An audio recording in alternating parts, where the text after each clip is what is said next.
program. So we are indeed in the solar physics and planetary science session, which is a parallel sessions.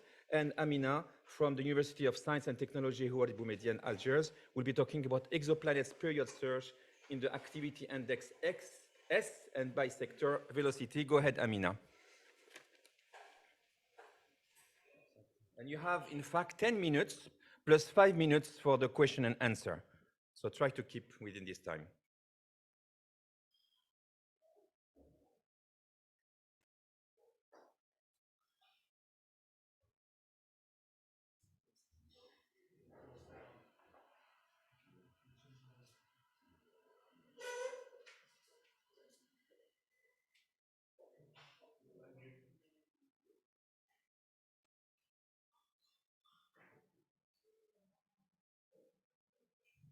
Sorry, Amina, you just need to unmute yourself. Yes, you seem to be muted, Amina. Could you unmute yourself so that we can hear you?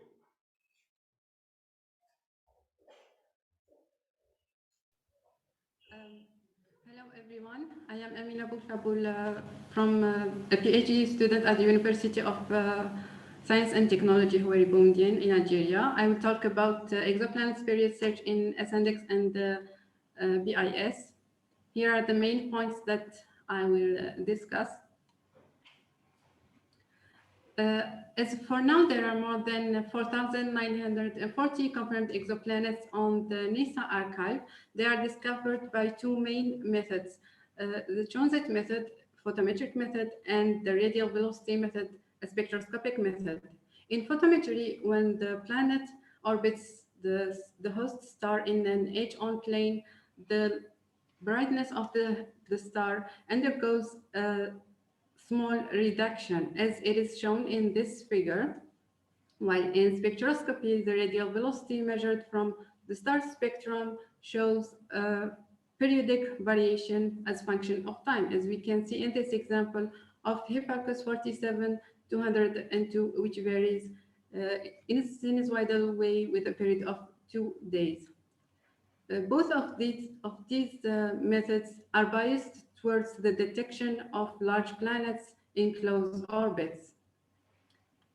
In both the transit method and the radial velocity method, there are what we call false positive detections, like light dimming and radial velocity variations caused by a source other than the presence of a planetary companion.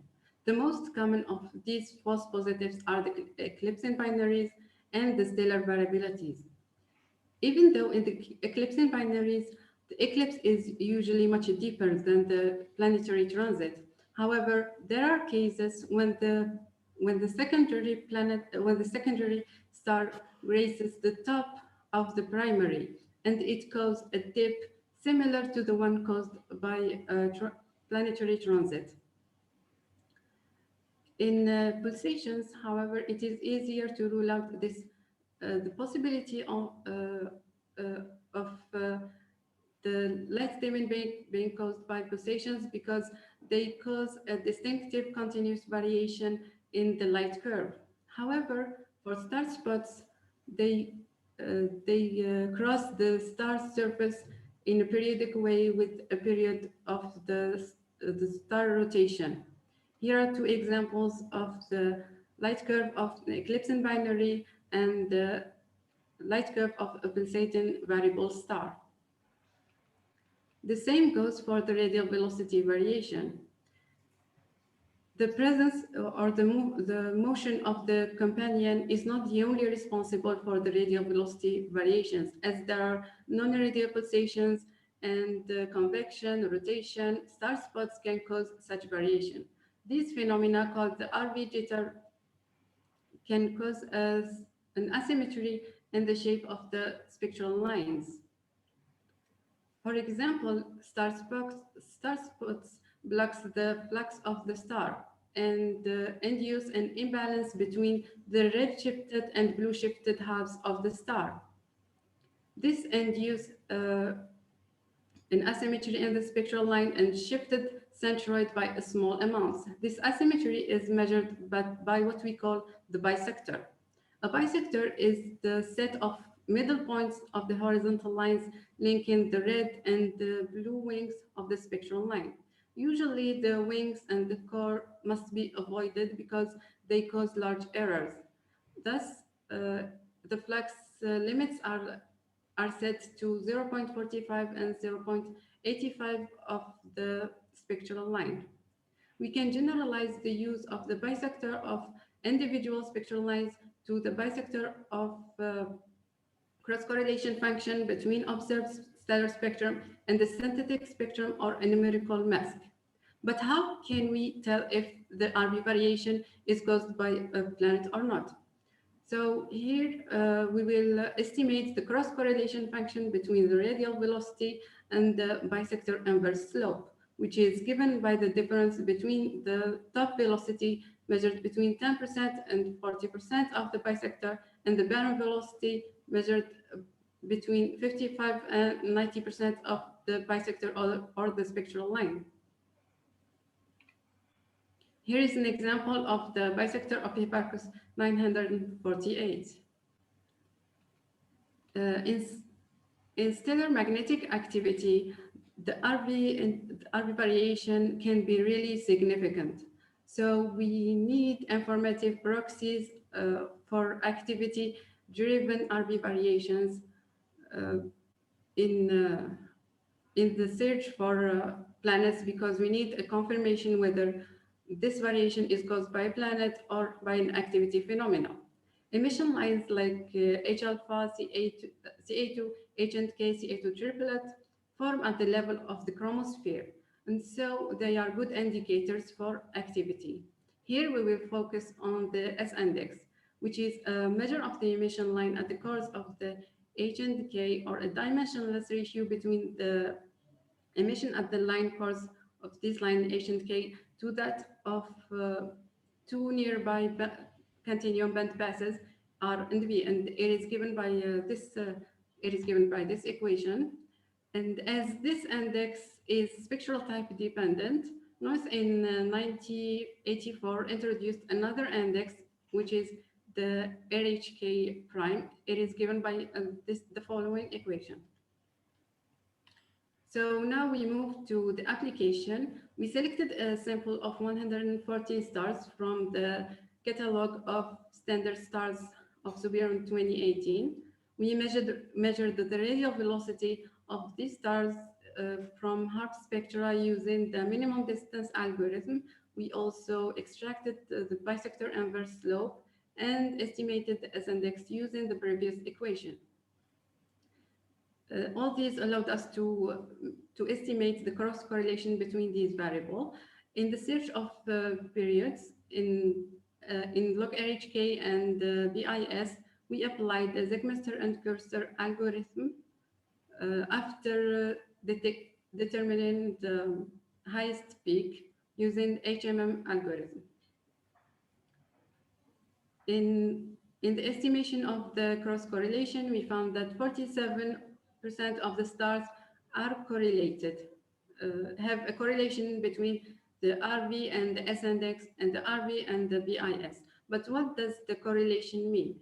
When there is a negative correlation between the RV and the BIS, it indicates that this variation is caused by a chromospheric phenomenon and not by a planet or a substellar companion. But in the case of positive correlation, it either means that the spectrum is contaminated by a background star, or that the star itself is a part of a multiple system. Here I show some examples of the variation of the S-index as a function of the radial velocity. For these stars, it is clear that they are positively correlated.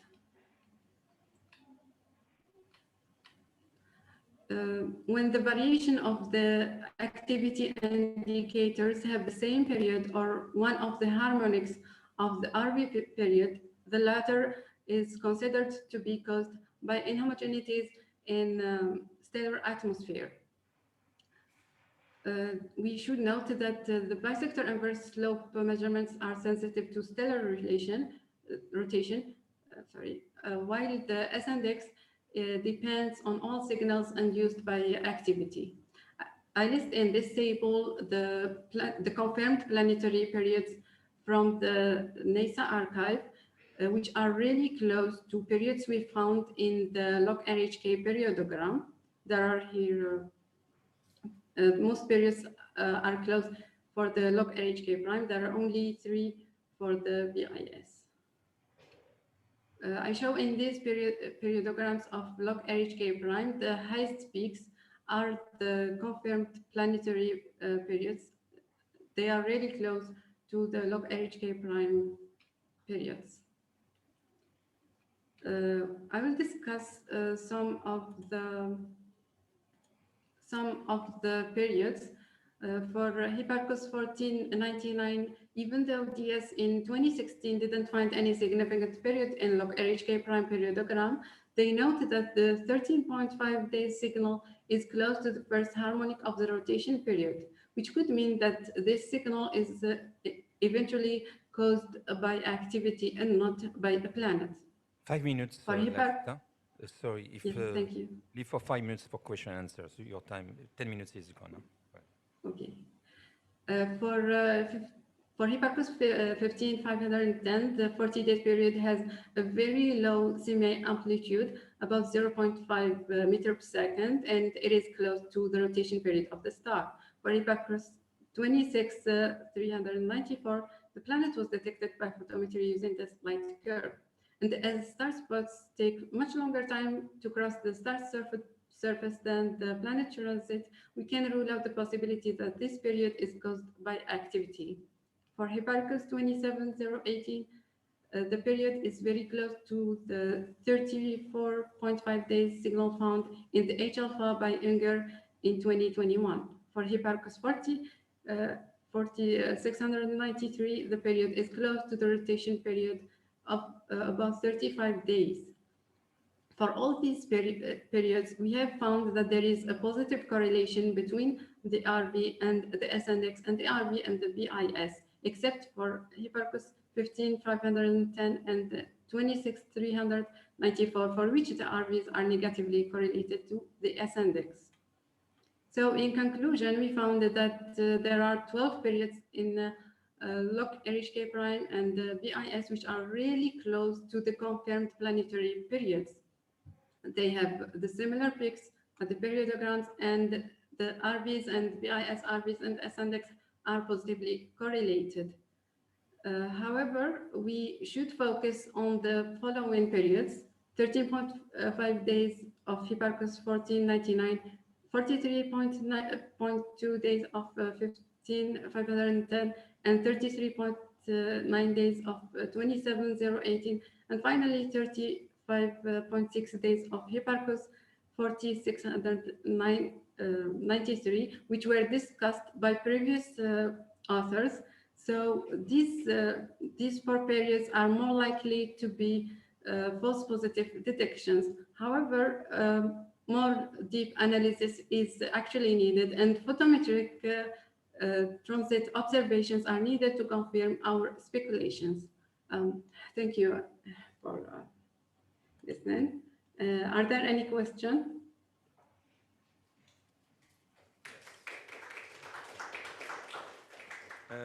Thank you. Yes, let me see the chat if there's any question in the chat, and in the room, if there's any question, please raise your hand and we'll let you ask the question.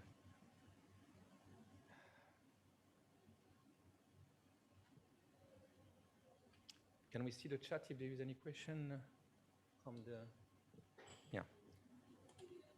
There's not many people in Algeria who are working on exoplanets. In fact, maybe she's the only one recently from the big university in Bab el-Zouar in Algiers. So, yes, no, I don't see any question. Okay, so let me just then ask a question, possibly. You are the CRAG, or you are working at the CRAG, or at the University of Bab el-Zouar? I am a PhD student at the University of Bab el-Zouar, and I have a subject at CRAG. I am working at CRAG, actually. Okay, who is the person in the crowd who is supervising? Oh, we doing your thing? Demerji, Dr. Demerji, Demerji. Yassine Demerji Yes. from Gaia, yeah, from the Gaia Yes. person, yeah. Okay, and I don't see any questions, so we can again thanks her for her presentation, and we move to the next speaker. Thank you. Actually, I'm sorry to say that we are moving, we are late, and there is a shift of 30 minutes almost in the program. So those speakers who are waiting online, please take notice of that. So we'll be keeping the time. I mean, we'll be giving you the right time. We'll not subtract anything, but we are moving 30 minutes. I mean, late in time. So just keep with us. So the next speaker is. Nicolas Erasmus from here, from SAO, and he'll be speaking about near-Earth asteroids, right? Yes. Okay, so you have 10 minutes, then 5 minutes for the next session.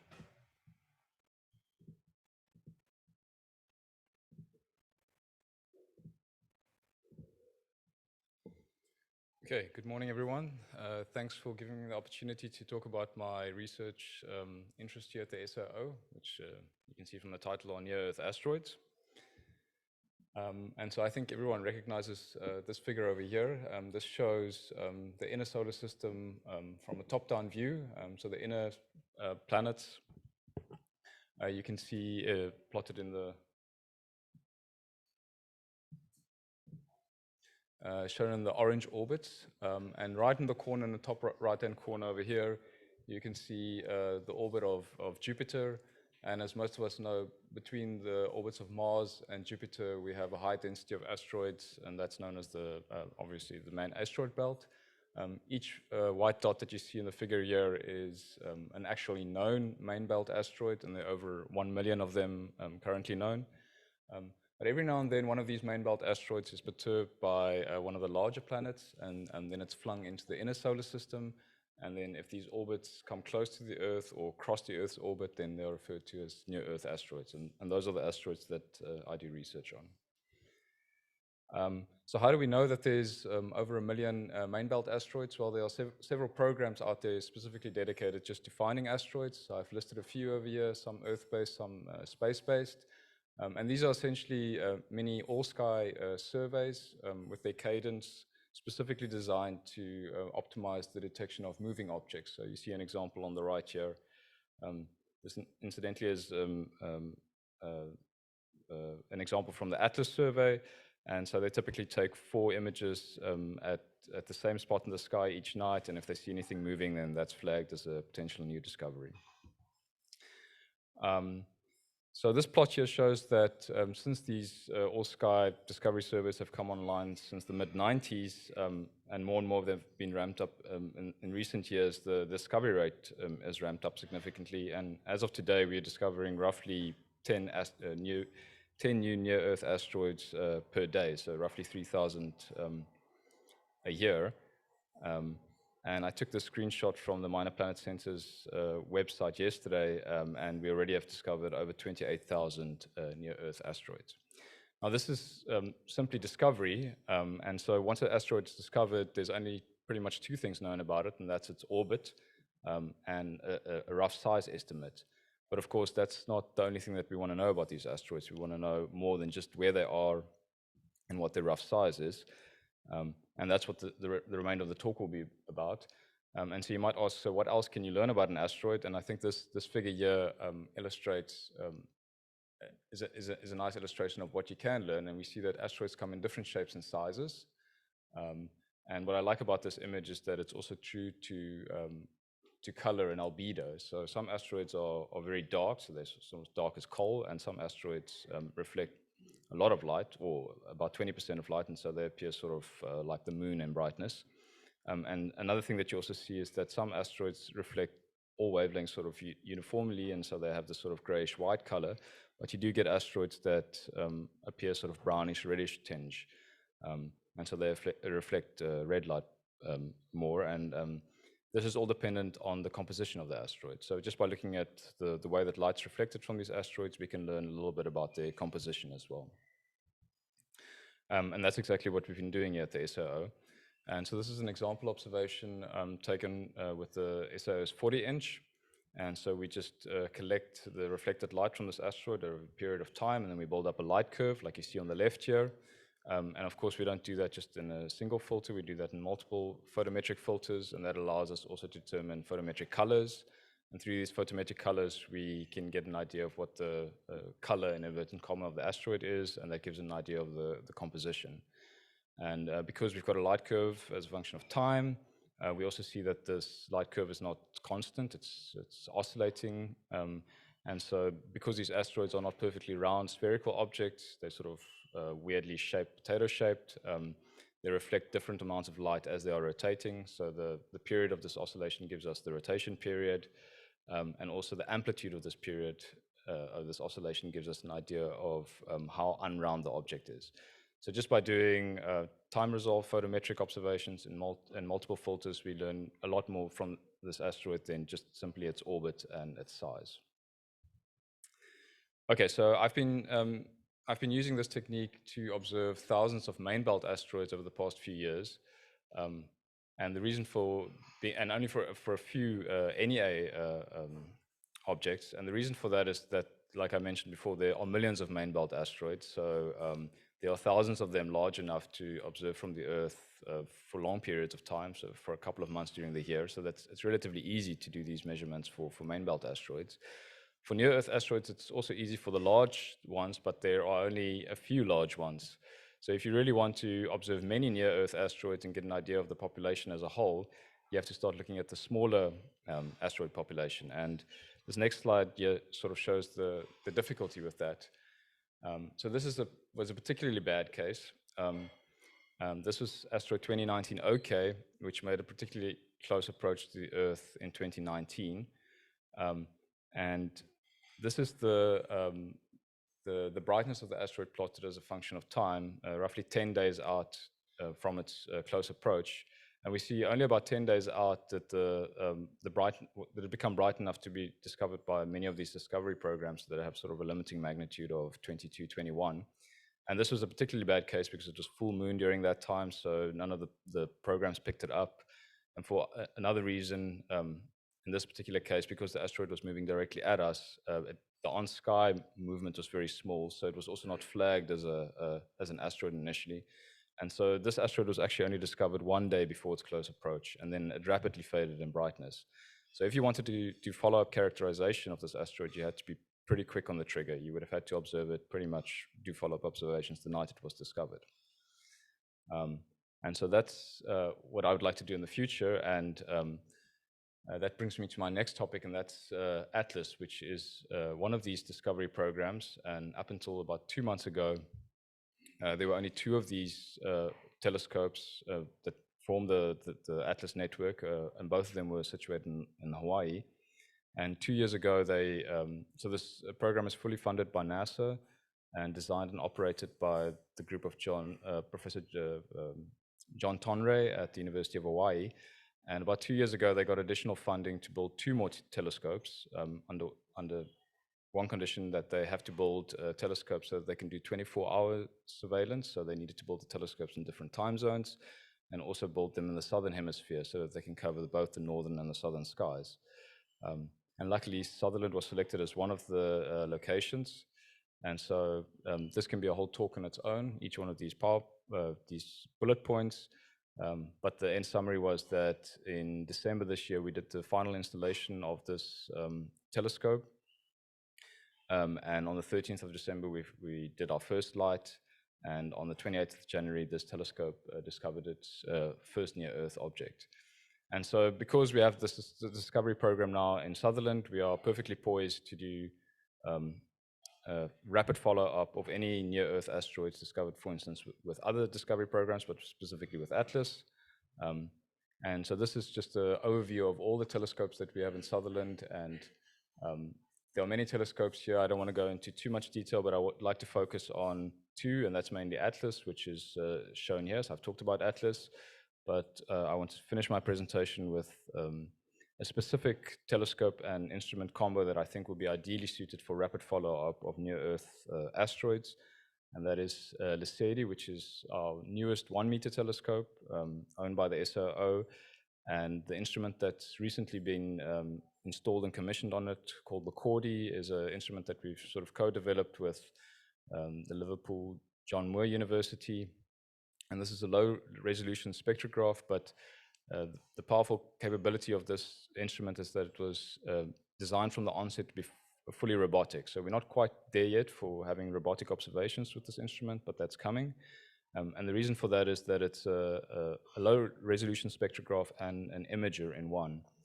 And so how it works is that you can move all the spectroscopic optomechanics out of the way, for instance, the slit and the grism, and then this becomes an imager. And so what you can do is, because you can take images with the spectrograph, you can do auto source acquisition on the slit, but also we've implemented a filter slide mechanism, so you can do full photometric observations as well. And so this is an example observation that I did to sort of test the feasibility of doing rapid follow-up of any A's, is switching this instrument to imaging mode, doing a light curve in imaging mode, and in principle you could then switch this instrument to spectroscopic mode, move the grism in. I haven't done that yet in this example, but this is just to show that the tracking of the telescope is good enough that you could feasibly maintain this asteroid non-sidereal in the slit for a couple of minutes to do spectroscopy. And so this is the plan going forward, is ATLAS will be doing the discoveries, and in the future we will be able to do rapid same-night follow-up robotic observations, follow-up observations to fully characterize these asteroids, both in imaging mode and in spectroscopy mode. Thank you.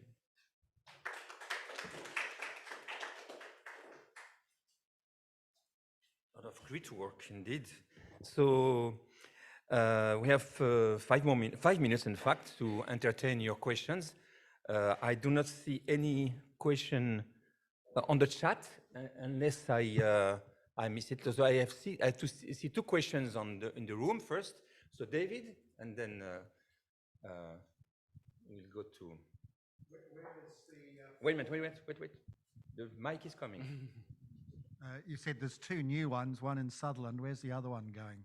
So the other one is in Chile. Yeah. And that's also fully operational, basically at the same time. Yeah. Thanks, Nick. So in the light curve that you showed now, you could see the variability, but you could also see a sort of a longer term fading. Is there a way of separating that out from, just the sort of fading you'd see as it's traveling around the sun, and, is any of that sort of intrinsic to the asteroid? Yeah, so that was that hasn't been done, the final processing of that light curve. So there's also the phase angle effect. So as the asteroids observe a sun angle changes, the intensity also changes. And because that's a very close approach, that phase angle changes rapidly, and that's that slope that you saw there. And so normally we correct for that. For main belts, we don't really have to correct for it over the course of a night because that phase angle doesn't change much. But yeah, I hadn't corrected it in that very rough light curve I showed there.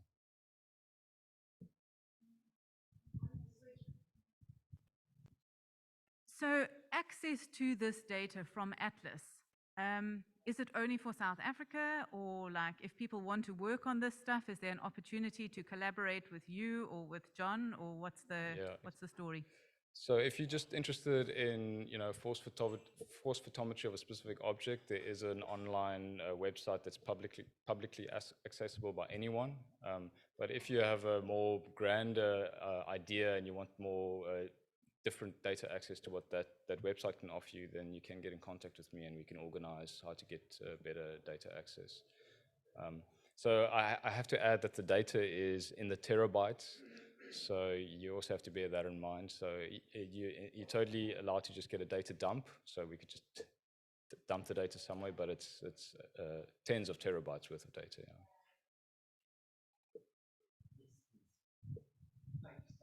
And so, sorry, Vanessa, just to search the data is not computationally trivial. Daniel, a question you're probably used to, but what is your plan if you detect an imminent impact? So what I would do is different to what NASA would do. So there are groups out there that are specifically geared to what would happen if we discovered something impacting, and it really depends on the size of the object. If it's sort of a sub 50-meter object, then it'd probably be sort of an evacuation plan, because a sub 50-meter object will probably only discover a week or so out. So there wouldn't be time to, deflect the asteroid or something. So that'll be sort of an evacuation approach. If it's a large object in the order of 1 kilometer or so, we might discover it a few months out. Then we might decide to try and do something. If it's a really large object, like 10 kilometers out, then we might discover it a few months or years in advance, and then we should really try something, because if a 10-kilometer object had to impact us, that would be globally catastrophic. Yeah. So it really depends on the size. I was thinking of the smaller ones. Yeah, so the smaller ones, it'll be an evacuation scenario. We wouldn't have enough time to send a rocket up there to do something. Thank you very much, Nicola. Very nice talk, and in fact, there'll be other talks around that subject during this session anyway. So thanks again, Nicola, and we move to the next speaker. In fact, there is our friend Dagnew from Ethiopia was a problem in connecting himself here, so we are going to give him a chance later if he's able to connect himself. We go to the Ahmed Mursi. He's going to talk about human-made debris, and he's from the Eneriag, Egypt. And just take notice that we are running 30 minutes minus 15 minutes now, because we have canceled or postponed one talk. So everybody is online or here now that we are, according to the program, we are just running 15 minutes late from now on. Go ahead. Thanks, Ahmed.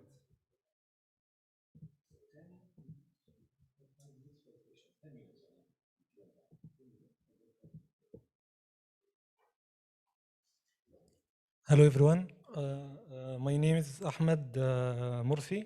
I am a researcher from Space Research Laboratory, National Research Institute of Astronomy and Geophysics, Egypt. My presentation title, Survey of Geosynchronous Debris Within Hostis at Eneriag, Egypt. Let's begin with introduction. According to the increasing of Earth's orbiting debris made by human spatial near geo orbit, Eneriag developed an optical system, Hostis, at Qattamiya Observatory. The Hostis has also cooperated with International Scientific Optical Network, ISON, for optical observation. The main task of the station are developed an efficient optical survey for motion of geo object, and new survey to detect a new object, including the number of objects detected, require telescope movement and geobelt coverage, and test and access to meet the different survey strategy. Why we developed this system, this optical system? As we've seen, this count evaluation by object orbit from 1960 to now. We seen the large number of space objects and increase during this year. And second figure represent the mass evaluation by object orbit. Now, what is the range defining each orbital class? We have in space many objects in all different height. The first is geo orbit inclination from 0 to 25 and altitude about 34,000 and 586 kilometer. The next orbit, geosynchronous corona orbit, and other accidental geosynchronous corona orbit, and from Geo to Leo about from 0 to 2000 perigee altitude. Now we will show what the geobelt. The geobelt showing the orbital region of as volume divided by the angle around the geostationary orbit and altitude of approximately plus and negative 200 kilometer and inclination around minus and plus 15 degree, as we show. While the low Earth orbit from 0 and MEO from 200 kilometer to geosynchronous orbit. This figure presents the current geobelt from NORAD catalog as the two-line element from the space track up to date. As we seen, we have the belt from 15 plus and minus on equator. So our questions: why we use optical system for space debris survey? Single telescope is able to monitor all visible part of geo-orbit and detect all objects accessible by brightness. It also can detect a new object, including at geo-orbit and the maneuver of active satellite. If we have a few such telescopes separated by longitude, we can monitor the whole geo-orbit. Another thing, resulting data stream allow to maintain the catalog of objects, and when using a single survey for most part of bright object, the accuracy of their orbit is improved. Further development is seen the creation of survey telescope with large aperture and means panoramic survey. Now, how we can choose system for space debris? If we want to survey geo orbit, we must have telescope with field of view from 3.5 to 8 degree. If we want to local deep geo survey, we must having field of view from 2 to 2.2 degree. If we want to tracking the bright object in geo and geo, we can use telescope of 25 centimeter aperture. If we want to tracking the faint space debris at geo and G2O with 40 to 80 centimeter aperture telescope. We can also using optical system for observation of LEO object, but this for tracking, not for survey. If we want to survey the object in LEO region, we can use an radar system or radio telescope.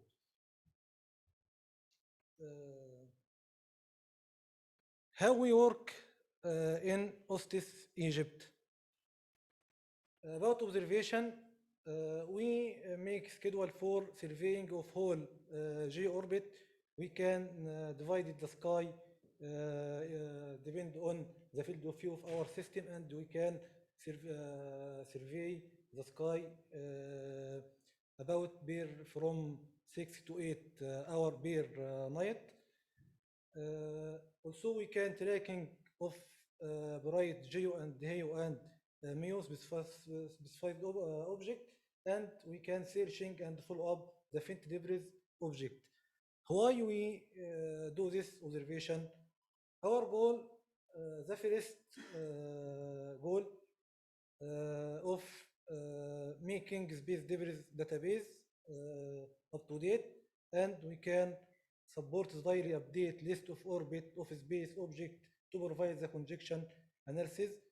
and we can develop the space debris evolution mode at high orbits, and also we can use observation under commercial request. Now, what about our system in Nariaj, Egypt? We have two options. The first part about hardware, and the second part software. About hardware, we have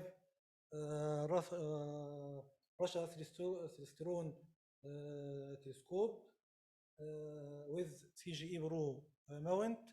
Telescope aperture about 11 inch, and telescope focal ratio is f by 2.2, and telescope focal length as you see, and mount is equatorial, and we have CCD device Flay microline monocharm camera grade 2. The pixel size or the pixel scales is about 20.98 second per pixel, and the system field of view about 3.4 cross 0.23, about 8 degrees square. As I talked before, the OSTIS is a partner within optical satellite, international scientific optical network. International scientific optical network have two stations only in Africa. The first station was our station in Egypt, and the second station here in Cape Town. I think this station belongs to Professor Nawaz Muhammad. This station operation from I think 3 months, while our station from 3 to 4 years. International Scientific Optical Network started from 2004 as open international project on self-financing basis on independent source of space surveillance data of scientific and applied goals. Main focus of ISON developed always was creating a telescope with large field of view for quick survey of the sky.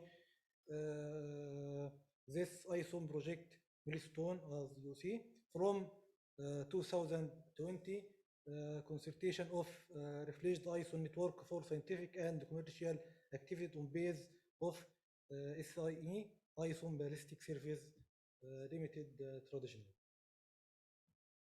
Now, what about our software? We have telescope control software CAWS. This software developed by Volkov Observatory in Russia. As we see, the Gaia interface shows our schedule for targeting object or field of view, and state of observation condition, sun state and moon state, and what is the tube's position. This software can automatic control with camera control software, as you see. If we look to the picture, we have star as a trail, and satellite or space debris as a point. Then we make image processing software. We're using APEX Universal Package software designed for high precision automated astronomical, and we can use photometric reduction using star catalog with user-defined properties such as Tycho or UCAC4 and UCAC5. We can detect moving object and using orbital catalog to custom format, and we can version the data such as like kill, plotting, and creation object. This simple image processing using background field star from observing to make photometry and registration an object, and this the result after image processing. We can identify the object in image, and this example for our analysis about light curve.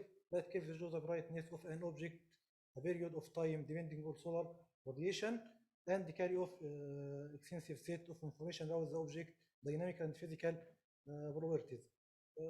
We can summarize this presentation as a small survey telescope can overall geo-orbit and provide the solution to maintenance of the catalog accuracy for this object and conjunction analysis.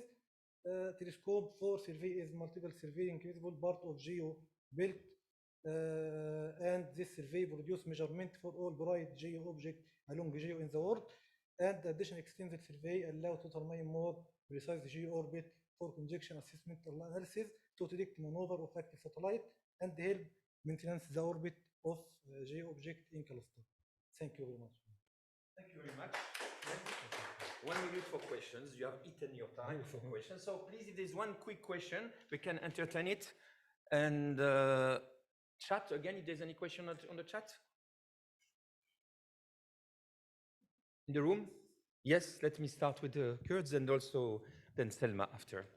You showed a plot with the objects superposed on a map of the Earth, and they were not symmetrical about the equator. Why not? You showed a map about your 4th or 5th slide, and your objects were not symmetrical about the equator. They had a wave in them, and they were biased to one side or the other. How's that possible with geosynchronous satellites? Maybe you can go back to the presentation. Can you show again this presentation? You can see the diagram.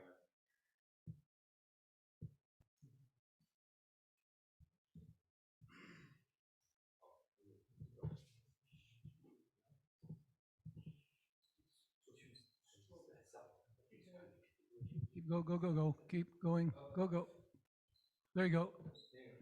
Yeah, why isn't that just a nice flat line bounded on either side of the equator? Yes,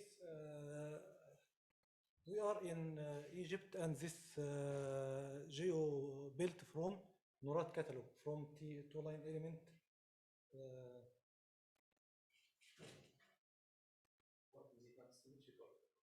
Why isn't that just symmetrical about the equator? This not made by me, but there is from catalog, not for me. I still don't understand why not. The geo debris, this from online data, not from my observation. Okay, we can then chat with each other. You are also physically part of you. Okay, thank you, Ahmed, for the presentation. Yes, my question is, how many telescopes do you use for the survey and the size of the telescope, and how you distinguish the debris with other signals, like signals of asteroids? Yes, we can use one telescope here, 1 million, and we can, in Egypt we have one system. This one system can make survey delay for geo, and we can use another telescope along the altitude to make network for cover all region for geo build. For field of view, large field of view, we have single ratio is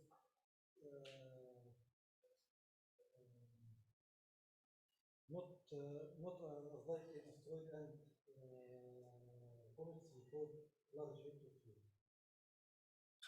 Okay, we have to stop here. Thank you, Ahmed, again. Thanks again our speaker. And we are running 2 minutes late, or 15 minutes plus 2 minutes late, and we have our last speaker. And on the list, we have Beatrice has appeared from Nordita. She'll be speaking about the project and updating us for the what is now for the 2022. Thank you, Beatrice. You have 10 minutes plus 5 minutes question and answers, or whatever you take out of the question and answer is up to you. Thank you. Go ahead. Okay, perfect. I will just share my screen. And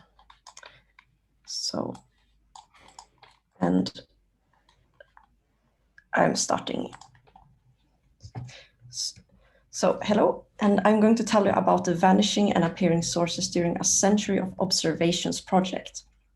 Some of you might have heard of it, most probably don't. And first, I would like to say that this is a project run by a big group of people. This is just probably 2/3 of the people who have sent me the photos. There are more people here who are not on the picture, but we are a very global collaboration from many different countries who are involved in this. So what is the VASCO project about? I will be very direct here. The original idea has been to look for vanishing stars and other anomalies in hopes to find ET, because it is something that has inspired many of us for science. And I think many in the room probably wonder whether we are alone in the universe or not. And this has been one of the basic things and driving forces behind the VASCO project. So traditionally, when one has searched for ET, like one has been doing this with radio observations, because if you find something signaling to you with very clear radio signals, you know, yeah, this is a real life form somewhere else that is transmitting. However, it's also a very costly method. So one has been doing this since the 1960s, and so far one has found absolutely nothing. There's also another way of doing this, and that is that you can look for anomalies.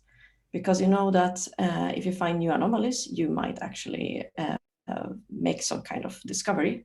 Either you find a new physical phenomenon that you didn't know about, or you maybe are lucky to find a good target that you can follow up on with more classical SETI observations.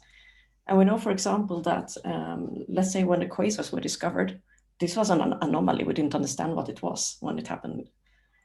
And also the same thing, like when the pulsars were discovered, one first looked at it and said, what is this? Could this be ET even? And then I think this question has turned out to be very like, the question about anomalies is simply something that progresses science, regardless of if you end up finding natural phenomena or if you find something even more interesting. And here you see a few recent examples. Well, the pulsars are not very recent, but I think many of you have heard about the Oumuamua object, or you have heard about Tabby star, and these are all like recent anomalies that have been found that are not very well explained, but that have initiated a discussion about whether this is ET or not. So what is the VASCO project about? Well, the VASCO project, it uses images from the 1950s and compares with images of the sky as it is today in order to look for things that might have vanished. Because we don't know anyway how a star is just going to one day is there and then it vanishes physically forever. We know about variability and extremely variable objects, but now what we are interested in are things that actually vanish, not just go subluminous. And this has been the idea behind VASCO. And so what can you actually find when you do this type of searches? Well, first, you're going to find a lot of things that didn't vanish, that went subluminous, or you're going to find things that are, let's say, have been bright for a moment. This is the first type of selection that you're, of course, going to find. Let's say, when you compare your two catalogs, those from 1950s with those from today, you might first find a lot of things that were very bright in the 1950s and later faded out. This can include, for example, some optical afterglows to gamma ray burst. Maybe you will find some flaring M dwarfs, or you might find some supernova that were there in the 50s that no longer are found. You can also find a lot of long-term variable objects, and these are the kind of conventional astrophysical things you're going to find first. And of course, you can also find other things that are less conventional astrophysical, if we say it like that. For example, it is hypothesized that some type of massive stars that have masses between 18 to 25 solar masses can collapse directly into black holes without emitting a bright supernova. Nobody knows if these failed supernova actually exist. There are some ongoing surveys for them, And this is one of the things that you actually also could find. And here actually the star would physically vanish, just leave there a black hole. And then, of course, we are interested in vanishing stars through stellar engineering, through the green little men. So this is what VASCO is about. We are both interested in the unconventional astronomy at the same time as we are going to do the collection of the real astrophysical phenomena that we think we understand. In 2020, we published a first paper where we identified 150,000 of candidates that needs to be looked through by eye. We looked through about 24,000 of these by eye, and we ended up with about 100 transients, not vanishing stars really, but transients that you could be seeing in the 1950s that you later couldn't find. Here you actually see an example of something that was seen in the 50s, later seen in the 80s, and actually seen in a third image also in the 80s, and later it vanished. And the idea has been to try to follow up on these. We had about 100 of these, where most of them, I mean, they looked like normal point sources. They had typical brightness profiles similar to the real stars in the field, but most of them were seen only in one epoch. So either they were very, very short that you only see it in this one epoch, or they were very red because most of them were found on the red plates. Now the red plates have like much longer exposure times, so you also have a much bigger probability of finding a short-lived object on a red plate. 1/3 of them were actually really strong. They had amplitudes more than 5 max, and we could we cross-match with different cataclysmic variable catalogs and so on. We know that these were no cataclysmic variables that are known, at least no supernova. And these were no solar system objects. You could deduce that from the time scales involved. They are unlikely to be plate flaws due to the brightness profiles, although it's not impossible. So we ended up with that. The best hypothesis for this kind of 100 transients that we found is that there are some kind of Endor flares or some afterglows. So we also done a citizen science project together with the IT researchers, and that have also included an AI into the citizen science project. It's still under development, that AI. And the idea is to analyze all these candidates. So you can actually go to our webpage and you can have a look at it. It shows the splash screen.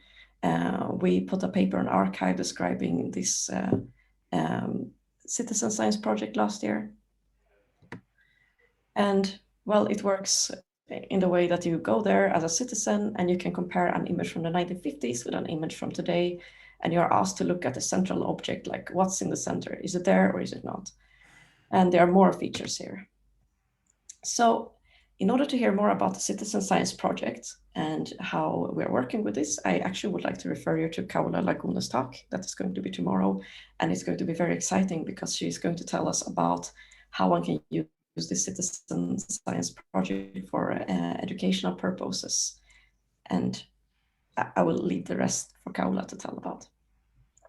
So some of the things that we so far have analyzed, or the sample we so far have been working with, has actually a number of objects, around 4,000 vanished objects that we have to inspect carefully. And we're working on it together with the VASCO collaboration. And it's going to be hopefully analyzed before summer so that we know the final products of the samples. And I want to show you just some things that have emerged from the VASCO project meanwhile. And that's one paper that's based on one of the first 100 candidates that we found in the 2020 paper before we had a citizen science project, when we looked at things manually ourselves. And that's a curious image that was found where you can see in the green circles, not in the lila ones, but in the green ones, you can see 9 star-looking objects, and all of them have star-like brightness profiles, exactly similar to the real stars on the plates. And they're found on one single plate in the 1950s. And when you look at it 30 years later, they're not there. And then what you actually can see is that if you compare this one plate with another plate taken half an hour earlier, or another plate taken 6 days later, also a red plate, they are not there. So there's something that appears, 9 star-like objects that appear and vanish within half an hour.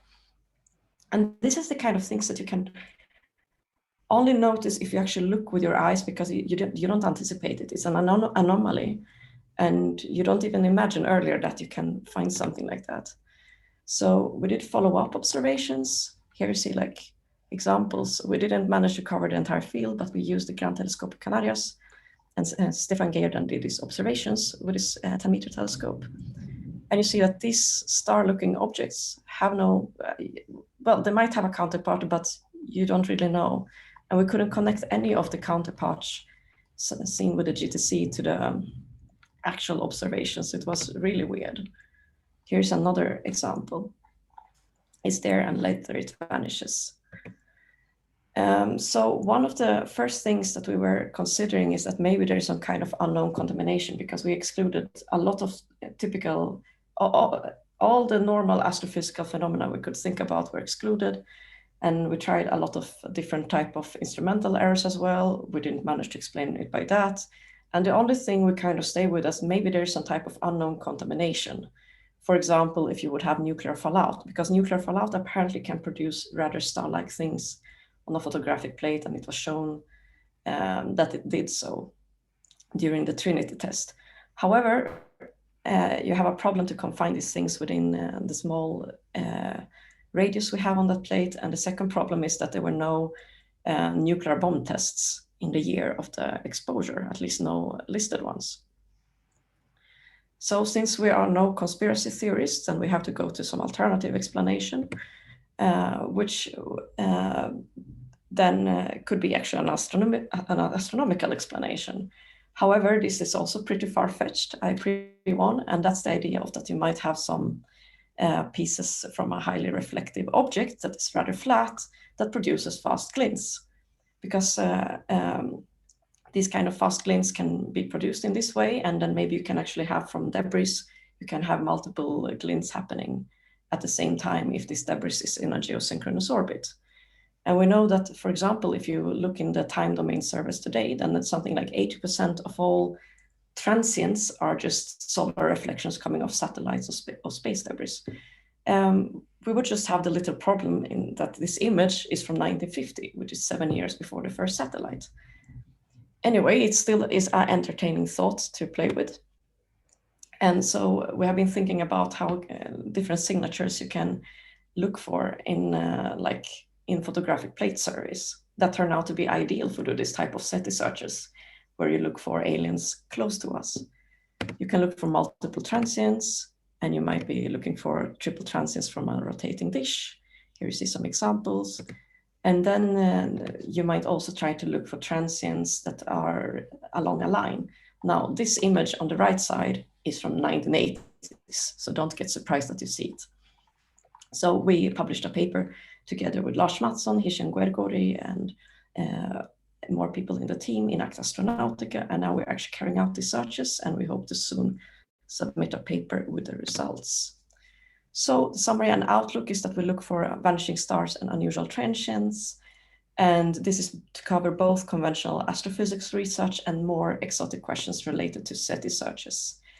And we have lately become very interested in searching for space debris and satellites in old photographic plates.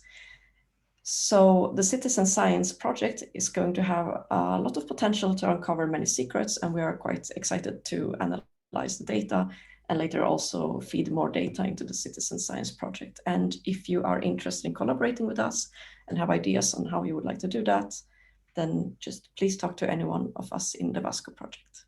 Thank you.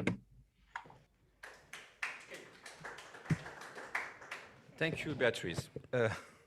So it's a brilliant project, isn't it? So we will hear more from Raula perhaps tomorrow, because there's really 1 minute only time left for question and answer. If there's any quick question, then we'll be entertaining it. So I see James is raising his hand. So go ahead, James. And if there's any quick question also from the chat, I don't see any, then otherwise that's the only question. That's an impressive project, Beatrice. Thanks a lot for the talk. I would like to know if you only use data from the optical band. Do you extend the project to some kind of infrared band where you could see things like the new discovery of accretion burst events in high mass stars. You can pick that up in infrared as well as a flash, and it dims after some time. So does your project cover infrared band? We actually plan to do it. We did a pilot thing, me and a few more colleagues, like 1 year, 2 years ago. We tried to compare the UKIDS and UKIDS and Vista together with some other infrared catalog. I already forgot. I think it was 2MAS. And however, it turned out really difficult in those times. But we did it before we had the complete computational infrastructure. And we ended up with 3 blazars as a result, which was not super exciting to us in that moment. But we are planning to try it again now when we have all these new methods. So I think it will be very exciting when we move to the infrared, because maybe you can also find some type of supernova going up from the inside of AGN Taurus or something like that. So we plan to switch there. We would like to. Yeah, I think you have much more exciting results if you try in the infrared. And I'll be keen to see if you find more accretion burst events in massive stars with your transient search. I hope we will have a chance to try it very soon. Okay, thank you very much. We thank again our speaker, Beatrice, and yes, and all the speakers of this session. And then we will stop here, and the next session will start actually on time, hopefully at 1:40 for both of the parallel sessions. We're going to catch up with the little delay we had this morning. Thank you all. Bye.